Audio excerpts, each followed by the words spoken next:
¿Qué sucede en el país? Tendencias del acontecer nacional en análisis situacional. ¿Qué se decide el próximo 6 de diciembre? ¿Vuelta atrás o rectificación? ¿Neoliberalismo o inclusión social? ¿Transición o reimpulso? En cualquier caso, el día después, Venezuela iniciará una nueva etapa histórica. Esta es la situación que analizaremos a continuación. Soy Oscar Chemmel y les doy la bienvenida a este nuevo análisis situacional. Hoy nos acompaña Freddy Bernal, tachirense de nacimiento y caraqueño de vida. Es candidato a diputado por el Circuito 1 del municipio Libertador, que comprende las parroquias La Pastora, El Junquito y Sucre o Catia. Fue constituyente, fue fundador y es miembro de la Dirección Nacional del Partido Socialista Unido de Venezuela, alcalde del municipio Libertador por 2 periodos consecutivos entre el 2000 y 2008 y encabezó la Comisión Presidencial para la Reforma Policial. Bienvenido, Freddy. ¿Cómo estás, Oscar? Muy bien.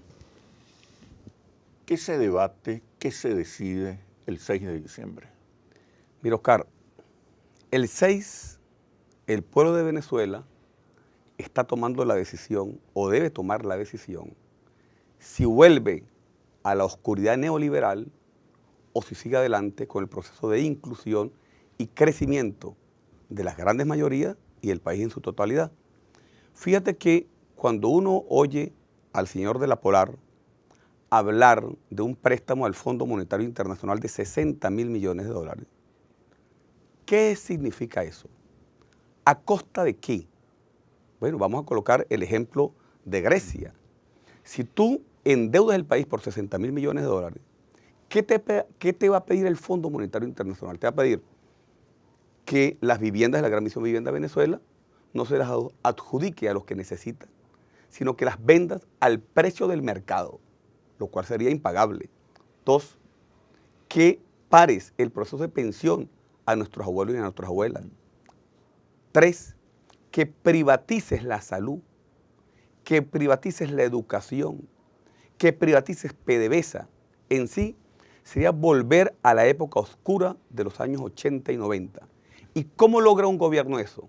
Con represión y más aún en una población mayoritariamente chavista que ya asumió un proceso de cambio y que es rebelde, hay que decirlo, y que es rebelde. Que no va a renunciar a sus que no va a renunciar a sus logros y que las va a defender en la calle. Eso signaría obligatoriamente una profunda confrontación con, objetivos impredecibles. Sería impredecible lo que podría ocurrir en Venezuela. Ahora, y al contrario, y caso contrario, ese pueblo de Venezuela, que a pesar de las dificultades que están ocurriendo en los últimos años o meses, sabe que se está dando el debate, se está enfrentando las dificultades, pero se ha conservado lo social, o sea, se ha ajustado el presupuesto sin tocar lo social, y por ello este año se entrega la vivienda a 1 millón, este año vamos para los 3 millones de pensionados, seguimos entregando canaimitas a nuestros muchachos, seguimos entregando tablas a los universitarios, sigue creciendo la matrícula universitaria, siguen los programas sociales, y el pueblo que se siente incluido y que sabe que ha habido un gobierno chavista que se ha ocupado de él, no va a renunciar a esos logros para lanzarse al abismo del neoliberalismo salvaje. Ok, pero en la calle pareciera que el debate es otro, que el debate es entre el desempeño económico del gobierno y el descontento. La gente está sufriendo por el desabastecimiento, por la inflación, por la inseguridad y siente que el gobierno no le está dando respuestas ni soluciones. Es lo que se escucha en la calle. Pero la respuesta, por favor, me la da después de los comerciales. De acuerdo. Ya venimos. ¿Qué sucede en el país? Tendencias del acontecer nacional en análisis situacional. ¿Qué sucede en el país? Tendencias del acontecer nacional en análisis situacional. Te preguntaba, Freddy, acerca del debate en la calle. Estoy de acuerdo. Hay un debate, hay una confrontación entre dos modelos. Pero en la calle la gente está sufriendo por el desabastecimiento que no se ha resuelto, la inflación y la inseguridad. Lo primero que hay que señalar es que hay una realidad concreta. Este es un país que lamentablemente aún dependemos de la renta petrolera. A pesar de los grandes esfuerzos que hizo el comandante Hugo Chávez, no logramos romper esa dependencia. Y esa es una espada de Damocles que siempre hemos tenido en la economía. Entonces, cuando se depende de la renta petrolera y se cae en 66% del ingreso, indiscutiblemente el gobierno tuvo que reajustar el presupuesto. Y eso obligatoriamente tiene un efecto sobre la economía, indiscutible. Y hay un impacto importante que lo han sentido los sectores del país. No podemos negarlo. O sea, negar las colas o negar que ha hecho falta algunos productos en algunas épocas o que la inflación golpea fuertemente el bolsillo de los venezolanos, sería tratar el sol con un dedo, tapar el sol con un dedo. Pero hay que señalar que la solución a esta dinámica económica no está en el neoliberalismo, no está en oposición, está dentro del chavismo, que es mayoritario en la población. Y por eso yo estoy claro en que debemos ir a una rectificación crítica. ¿En qué consiste? ¿Qué significa para Frei una rectificación crítica? Bueno, sencillamente no somos los dueños de la verdad y hay que asumir que hemos cometido algunos errores y hay que rectificar esos errores dentro del modelo chavista, dentro del modelo de inclusión social. Por ejemplo, me atrevo a tocar un tema neurálgico. Para mi concepto, 3 tipos de cambio, mejor dicho, 4 tipos de cambio, 3 legales y 1 ilegal, causa una distorsión en la economía y en los precios que hace inmanejable las cosas aguas abajo. Y aunque el gobierno sigue haciendo grandes esfuerzos con Mercal, Pedeval, Bicentenario y los programas sociales, hay una inmensa distorsión en cuando tú vas a un bicentenario y cuando tú vas al supermercado. La gente está normal. esperando respuestas y soluciones. Voy para allá. 2, el problema de la corrupción. Hay que señalarlo. Este es un gobierno que ha luchado contra la corrupción, pero nos hace falta profundizar, porque todavía hay una deuda. Para mi concepto, el manejo irregular de los dólares de Cadivi, muchas empresas de maletín, muchos sinvergüenzas, seguramente algunos afectos al gobierno, otros afectos a la oposición. ¿Dónde están los culpables? ¿Dónde están los que desbancaron cientos de miles de millones de dólares? Seguramente si esos sinvergüenzas no se hubiesen cogido esos reales, el presidente tendría allí un colchón que le hubiese servido mucho más para enfrentar más positivamente la crisis. Entonces, hay que luchar contra la impunidad. No importa quién sea, dónde esté ubicado, del color que sea. Si es de oposición el empresario, pues que vaya a la cárcel. Pero si es afecto al gobierno, también tiene que ir a la cárcel. Y el chavismo está pidiendo eso. Tercer elemento, la lucha contra la criminalidad. Tenemos que profundizarla con una serie de medidas. No solamente la OLP, yo lo he dicho, la OLP era un clamor nacional, era necesaria, pero no es suficiente. Y lo he comentado en varias oportunidades. ¿Qué hace falta, además? ¿Qué hace falta? Fíjate. Además de revisar el tipo de cambio y tratar de buscar un tipo de cambio que equilibre las variables macroeconómicas y haga más viable el manejo de la economía, yo no te puedo decir cuál es, pero bueno, el chavismo tiene un grupo importante de economistas comprometidos, leales a Chávez, leales al gobierno, leales al chavismo. 2, en cuanto a la corrupción, profundizar los mecanismos de ubicación, repatriación de capitales. No puede ser que haya funcionarios públicos que se enriquecieron y ahora pasean alegremente por el mundo. ¿Qué es eso? Eso es burlarse de las grandes mayorías y del legado de Hugo Chávez. Ahora, Freddy, Yo la diría, gente está esperando soluciones, respuestas, y se han demorado demasiado. ¿Qué está pasando? Fíjate, sin duda alguna, vuelvo a llover sobre mojado. Hay una cosa concreta que es las divisas. Un país que depende exclusivamente del ingreso petrolero pues cayó la divisa en 66%. Por lo tanto, se ha hecho mucho más difícil las importaciones. Entonces, pero la crisis tiene que ser una oportunidad. Y la crisis está sirviendo para que vayamos aquí a hacer la Venezuela productiva. Tenemos que apostar a reactivar la producción nacional. Yo soy del concepto, Oscar, que aquí hay unos rubros que nosotros podríamos autoabastecernos. ¿Y cómo hay que hacerlo? Indiscutiblemente una asociación estratégica entre el Estado y los productores nacionales. ¿Cuáles productores nacionales? Porque los hay. Hay los parásitos, que siempre han estado a la sombra del Estado, pero los tenemos contabilizados, ¿quiénes son? Claro. Pero hay el ganadero, hay el agricultor, hay el comerciante honesto, los hay en miles que quieren apostar a Venezuela, quieren trabajar por Venezuela. Bueno, hay que llamarlos y hay que sentarse de manera autocrítica, desprendernos a veces del partidismo e ir al fondo del problema, Yo te digo una cosa, y me atrevo a que me critiquen incluso algunos sectores nuestros.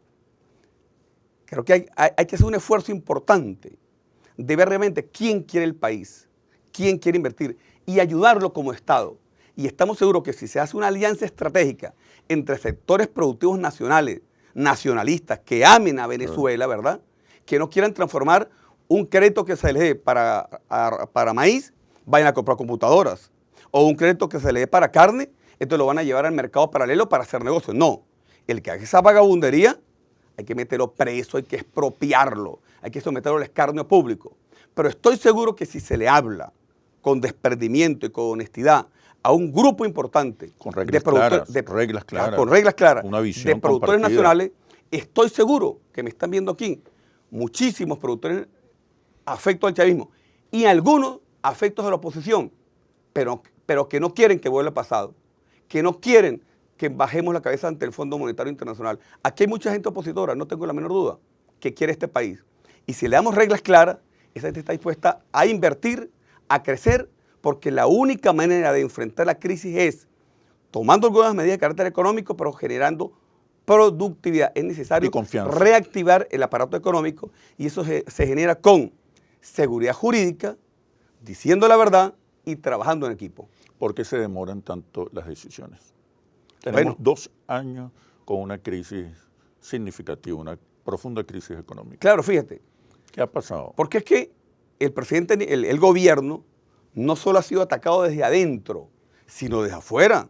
Y esto no es un eslogan electoral. ¿O es que el decreto de Obama, qué pretendía? El decreto de Obama pretendía que el gobierno se arrodillara ante los Estados Unidos de Norteamérica. El decreto de Obama pretendía dejarnos aislados ante la comunidad internacional. Entonces ha habido una combinación de una guerra interna con una guerra externa que realmente no le ha tocado fácil al gobierno nacional. Pero a pesar de eso, vuelvo al principio, a pesar de eso, las rectificaciones con sentido crítico vienen del chavismo y solo en el modelo chavista es posible salir adelante. Usted que me está viendo, venezolano o venezolana, si usted cree que ir al Fondo Monetario Internacional, que ir a la privatización de las empresas, que eliminar los subsidios de las clases populares, eso va a permitir la reactivación de la economía, pues le quiero decir, compatriota, que estamos equivocados y sería un salto al vacío. Por ello, no tengo la menor duda que a pesar de las dificultades, este pueblo va a votar mayoritariamente en las filas del chavismo, porque sabe, eso sí, en las filas del chavismo, pero ese pueblo va a exigir. Ese pueblo va a exigir a partir del 6 de diciembre. Ese pueblo que con lealtad, con constancia, con organización, se ha mantenido fiel al legado de Chávez, va a hacer que ganemos las elecciones, pero no para que continúe el mismo orden de cosas. Yo te digo una cosa, yo mismo me pondría junto con ese pueblo en la primera línea y soy de la dirección nacional del Partido Socialista Unido de Venezuela. He sido leal en la paz y en la guerra. Lo sabe el presidente Maduro, lo sabe Diosdado Cabello, lo sabe la dirección y lo sabe el pueblo. Pero yo amo el chavismo, yo amo este proceso. A mí se me ha ido la vida en este proceso. Son 20 años de trabajo, de esfuerzo, de sacrificio. Y entonces nosotros tenemos derecho a que el chavismo siga, pero que se rectifique. ¿Para qué? Para que haya más socialismo, más chavismo y para que se profundice más en la respuesta a las grandes mayorías que están satisfechas, con problemas, pero están satisfechas. Porque yo no estoy haciendo la campaña de marketing, no. Yo estoy metido permanentemente en el pueblo. Y no estoy metido desde hace días que comenzó la campaña formal, no. Yo tengo 20 años trabajando con la gente. Y yo soy un hombre de palabra. Yo no ando mintiendo, no ando ofreciendo pajaritos preñados. Yo le digo a la gente la verdad. Y cuando tengo que asumir el chaparrón, lo asumo. Porque hay que decirlo. Yo también soy responsable. También. ¿Por qué? Porque yo soy parte de este gobierno. Yo no puedo venir ahora a decir que yo no tengo nada que ver con el gobierno, porque yo soy miembro de la Dirección Nacional del Partido. Pero soy un miembro de la Dirección Nacional del Partido, fiel al legado de Chávez y crítico en función de profundizar y de resolver las cosas. Me hablaste de la inseguridad, que es una de tus propuestas, de tus banderas fundamentales. Comentaste que la OLP no es suficiente. ¿Qué hace falta? ¿Qué más hace falta para enfrentar la delincuencia, el delito? Pero la respuesta después de los comerciales. De acuerdo. Ya venimos. ¿Qué sucede en el país? Tendencias del acontecer nacional en análisis situacional. ¿Qué sucede en el país? Tendencias del acontecer nacional en análisis situacional. Freddy, en el circuito 1, los electores señalan a la inseguridad como su principal problema. Dices que la OLP no es suficiente. ¿Qué más hace falta? Sí, fíjate, yo tengo una visión integral de la lucha contra la criminalidad. Y no debe ser solamente la represión, es necesario combinar. ¿Cómo combinar los factores represión y prevención? Entonces hay una visión holística. Hay que seguir con el movimiento de la paz y la vida, que ha generado poco, pero ha generado que algunas bandas criminales se hayan desmovilizado. Hay que seguir dándole oportunidad a bandas criminales. Más revolución en lo social es profundizar en la educación, protección, salud, vivienda, en sí, todo el sistema de misiones. Más participación popular. Hay que incorporar y hacer más viable la tríada justicia de paz, poder popular y policía comunal. Yo apuesto a la policía comunal como una de las policías del futuro. Pero paralelo hay que hacer algunas reformas. La reforma del Código Penal. Estoy convencido de que hay que revisar los delitos de robo agravado, homicidio agravado, extorsión, secuestro y sicariato. Subir las penas y bajar los beneficios y elevarlos a la pena máxima que se pueda.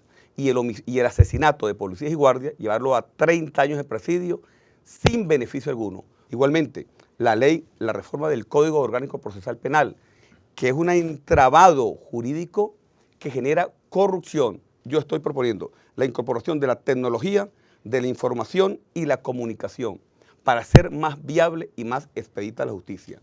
Y adaptación al nuevo modelo policial. La reestructuración de inmediata del 6CPC, aprobarle una nueva estructura y darle autonomía financiera para que pueda profundizar en la tecnología y bajar la impunidad. El fortalecimiento de la Policía Nacional Bolivariana y una redimensión de la UNE para hacer que la Policía Nacional Bolivariana esté a la altura de la criminalidad que decidió desafiar al Estado de Derecho. Con la corrupción policial. Y por supuesto, que es la corrupción policial hay que darle duro, como yo hice en la Comisión Presidencial, que dimos de baja 800 policías por desviaciones policiales y metimos en la cárcel 147 por formar parte de 12 bandas dentro de los cuerpos de policía. Independientemente de los resultados electorales del próximo 6 de diciembre, es inevitable que el chavismo se abra a un profundo debate. ¿En qué términos crees tú que debe plantearse ese debate dentro de las fuerzas bolivarianas? Estoy de acuerdo, pero tiene que ser un debate sincero. No puede ser que el presidente llamó el año pasado a un debate y mientras fueron a Miraflores a debatir un día, están jugando a la guarimba y a la salida por otro lado. Entonces, el debate tiene que ser sincero. Pero el debate dentro del chavismo. El debate dentro del chavismo, por supuesto, que tiene que darse, porque hay que revisar el giro de timón. Vayamos, ¿cuál es el chavismo que necesitamos ahorita? Tomemos las palabras del comandante Chávez del 20 de octubre en el giro de timón, donde llamó al Consejo de Ministros a rectificar, rectificar en el camino, a repolitizar y a reideologizar. ¿Qué significa? Necesitamos más repolitización del aparato del Partido Socialista Unido de Venezuela y necesitamos reideologizar, porque hay que alimentarnos de más Chávez. No necesitamos menos Chávez, es más Chávez. Y aquí lo que hace falta en el país no es ningún cambio, no es ninguna vuelta al pasado, no es ninguna transición al neoliberalismo, no. Es un salto adelante dentro del chavismo. Como lo hemos dicho siempre, dentro del chavismo todo, fuera del chavismo nada. Por eso yo hago un llamado a los hombres y mujeres que tenemos en el corazón a Hugo Chávez, que amamos a ese sentimiento y que amamos ese legado, a que lo defendamos. Estén seguros que el 6 de diciembre este partido va a rectificar con altura, con humildad, sin arrogancia, en función de profundizar el legado de Hugo Chávez. Amor, inclusión, crecimiento y felicidad para todo nuestro pueblo. Excelente, Freddy. Bueno, muchas gracias Gracias por a ti, este Oscar. análisis situacional. Y ahora las conclusiones. El chavismo se encuentra a las puertas de un profundo y necesario debate en torno a la evaluación, rectificación crítica y reimpulso del modelo de inclusión social y del proyecto bolivariano. La agenda está clara. Definición del modelo económico productivo, política de alianzas y construcción de un nuevo bloque histórico, la lucha contra la corrupción y la ineficiencia y la renovación del discurso dentro de una nueva etapa de la revolución bolivariana. Así culmina este análisis situacional. Los invito a seguirnos por nuestras redes sociales @interlaces y @asituacional o visítenos en nuestra página web interlaces.com. Soy Oscar Chemel y los espero en un próximo análisis situacional. Hasta pronto. El próximo 30 de noviembre, Interlaces realizará en Caracas el primer foro por Venezuela. Por primera vez en muchos años se abre un espacio plural y democrático en el que debatiremos acerca del futuro del país, en el marco de un diverso y profundo análisis de nuestras realidades actuales y escenarios. ¿Qué sucede en el país? Tendencias del acontecer nacional en Análisis Situacional.